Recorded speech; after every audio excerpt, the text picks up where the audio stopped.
After spending some time in the gemfields around Emerald, we moved further west along the Capricorn Highway on our quest to follow the Tropic of Capricorn across Australia.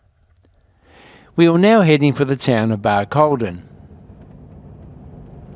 As usual, around mid-morning, we were looking for a place to stop for a coffee break. Just by chance, the blue rest area sign led us to the village of Barcaldine and its restored railway station. This proved to be a great spot for a stop and a look around.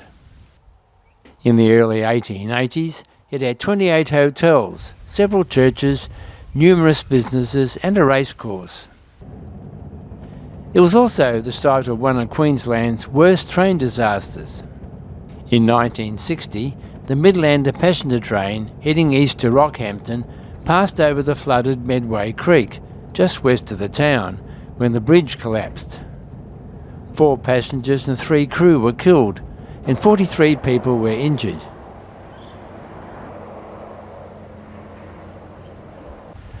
The town of Jericho is situated on the banks of the Jordan River, south of the Lake Galilee. In keeping with its biblical-sounding names, in 1988 the Crystal Trumpeters Monument was constructed to tell the story of how Joshua won the Battle of Jericho. The Jericho Drive-In is the smallest operating drive-in theatre in the Southern Hemisphere. The theatre operates once a month with the latest release films showing.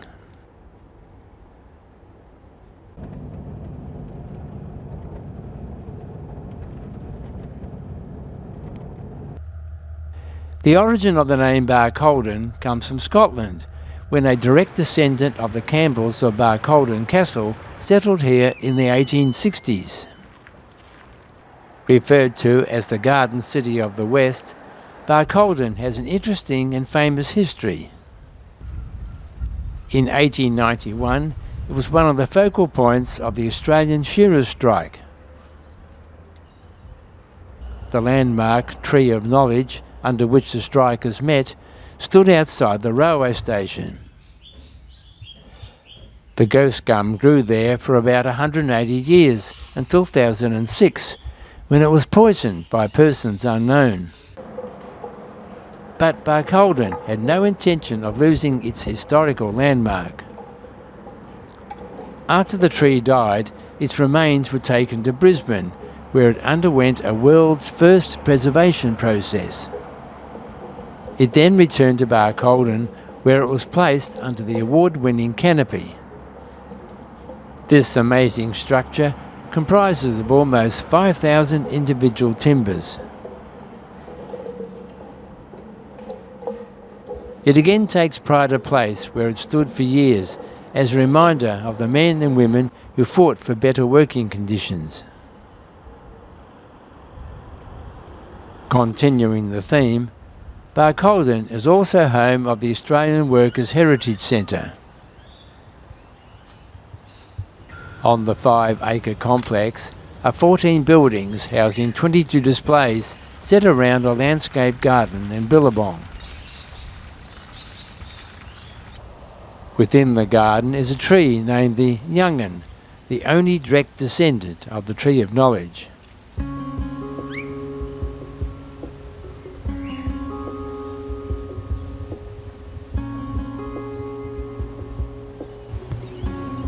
Originally part of Australia's bicentennial celebrations, the tent houses several exhibits of interest.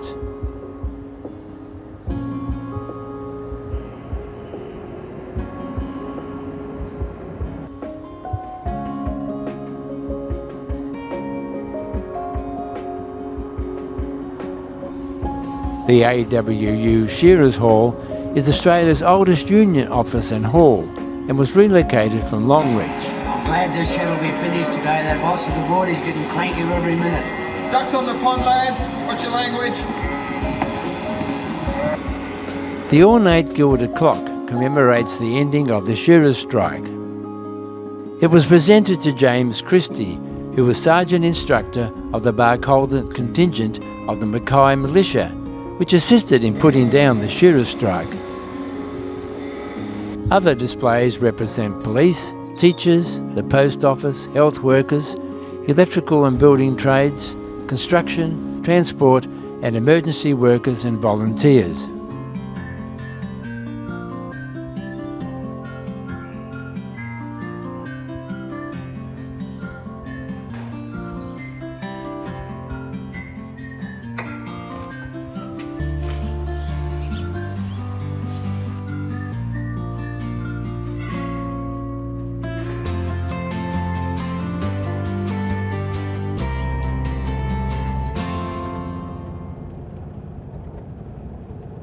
From Barcaldine, we headed for Longreach, a relatively short distance of 107 kilometres. On the way, we passed through the town of Ilfracombe and its machinery mile. This wonderful display of equipment ranges from standing engines to earth-moving machinery, some of it very rare, and almost all collected within 100 miles of the town. Another collection in Ilfracombe is that of two brothers, Hilton and Ike Jackson. Hilton's collection of over 30,000 bottles is reputed to be one of the best in Australia. Ike's collection consists of over 120 firearms from wars and battles fought throughout the world. Longreach is named after the Longreach of the Thomson River, on which it is situated. We had booked into one of the caravan parks for 3 nights, as there was plenty to do and see, and some shopping to catch up on.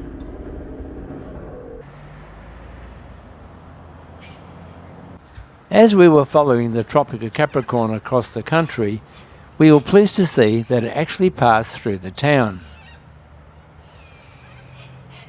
The nearby hard-to-miss water tower was built in 1937.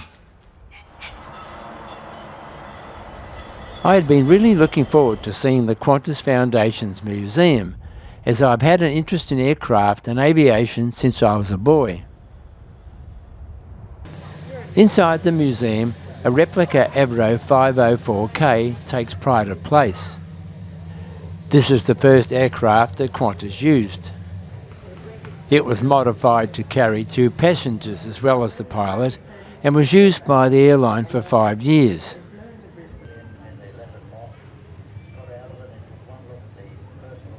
The co-founders, Hudson Fysh and Paul McGuinness, wanted to create an airline to connect outback towns. In 1919, McGuinness came to the aid of a wealthy grazier whose car had broken down. They formed a friendship, and the grazier, Fergus McMaster, agreed to back their plans for an airline and finance them. The rest is history.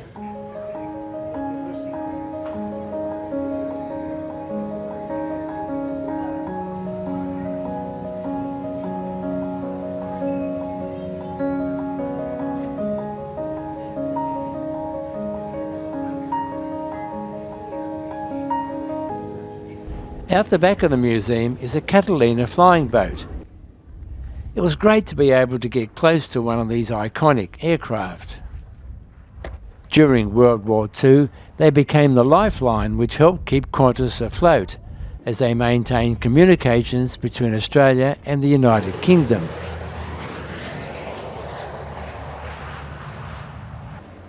Within the original 1922 Qantas hangar, you get to feel what it must have been like during those early pioneering aviation days.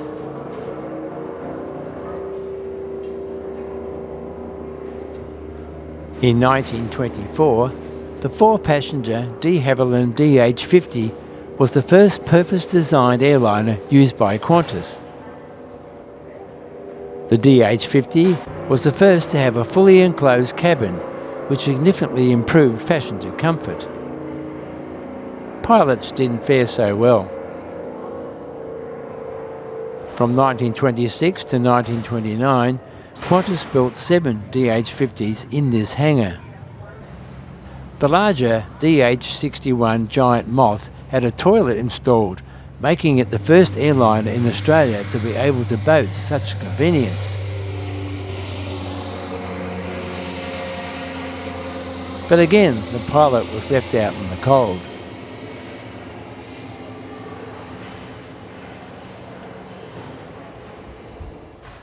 Of course, a visit to Longreach is not complete without visiting the Australian Stockman's Hall of Fame.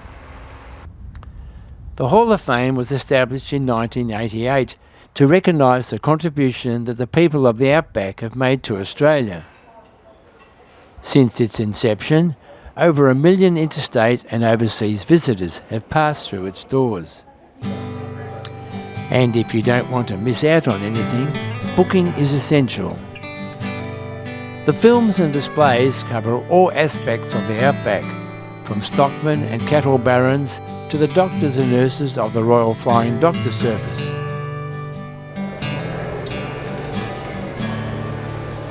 So to round them off, do a 4 plat over that, and then that one next item, yeah. Do a demonstration, make sure everything works on it. Yep. And then I'll be doing a bit of work on a kangaroo hide whip as well today. Yeah, good.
In the Outback Arena, the Stockman's live show runs from April to October.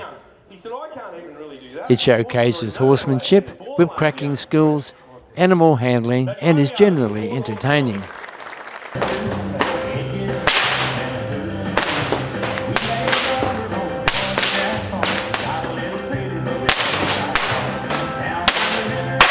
Hey, put your hand up and light everybody! Somebody asked me the other day, what's my ambition? I'm on my way. Just for a moment, I didn't know what to say. Every thought that ran through my mind was right in front of me at the time. The answer my head just couldn't find.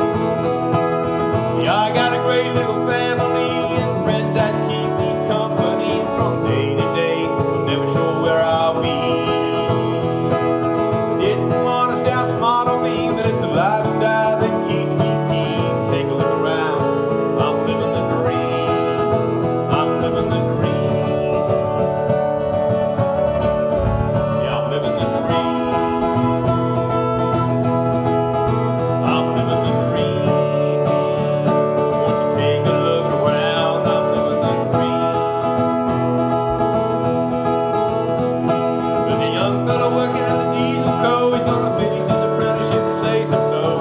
Then he'll hit the road, only 3 months to go.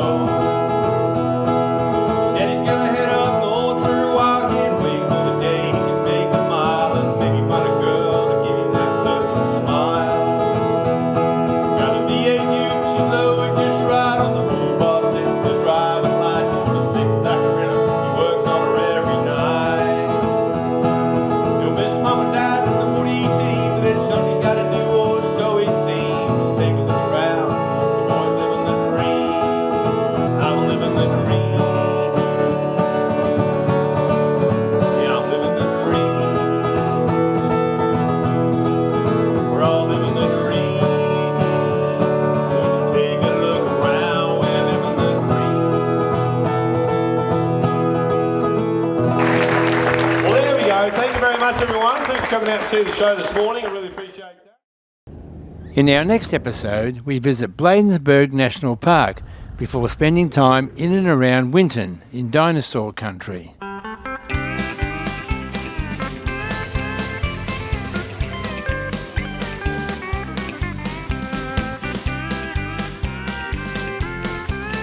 Also, there's a world-class collection of trucks.